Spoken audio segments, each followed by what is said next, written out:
ಅಯ್ಯೋ ಸಿಟ್ಟು ಎರಡು ಜೊತೆಯಲ್ಲಿ ಬರ್ತಾ ಉಂಟು. ಯಾಕೆ ಗೊತ್ತಾ, ನೀನು ಕೊನೆದಾಗ ಮಾತ್ರ ಹೇಳಿದೆ ಕೂತ ನೀನು ಬಾಲ ಕೊಂದೆ ಎನ್ನುವ ಹಾಗೆ. ಕೂತಲ್ಲಿ ಬೇರೆ ಅಲ್ಲ, ನಾನು ಮದುವೆ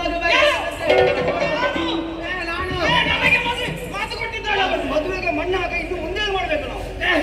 ಮುಂದಾಗ ರೀತಿ ದಾರಿಯಿಂದ ಹುಡುಕೊಂಡು ಹೋಗುವಾಗ ಬೇರೆ ದಾರಿ, ಬೇರೆ ಬೇರೆ ವೇಷ ಮಾಡಿಕೊಂಡು ಹೋಗಬೇಕು. ಯಾರ್ಯಾರು ವೇಷ ಮಾಡಿ ಹೋಗಿ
ಕುದುರೆಯ ರೂಪವನ್ನು ತಾಳಿ ನಾನು ಹೋಗ್ತೇನೆ.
ಅವನು ಗೋವುಗಳನ್ನು ಅಟ್ಟಿಕೊಂಡು ಹೋಗ್ತಾನೆ.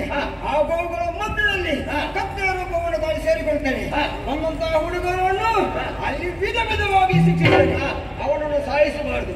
ಎಡೆಮುಡಿ ಕಟ್ಟಿಕೊಂಡು ನಮ್ಮ ದರಗಳ ಕಾಲ ಬಳಕೆ ತಂದು ಹಾಕ್ಬೇಕು. ಈಗ ನಾವೆಲ್ಲ ವೇಷ ಮಾಡ್ತೇವೆ. ಹೌದು, ಈಗ ನಿನ್ನ ವೇಷ ಹೇಗೆ ಹೋಗ್ತದೆ ಅಂತ ಗೊತ್ತಾಗಲಿಲ್ವೇ?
ನಂದು ಸಾಮಾನ್ಯದಂತ ವೇಷ ಅಲ್ಲ, ಮಕ್ಕಳಿಗೆ ಅತೀ ಪ್ರಿಯವಾದ್ದು ಬಂಡಿ ಆಟ.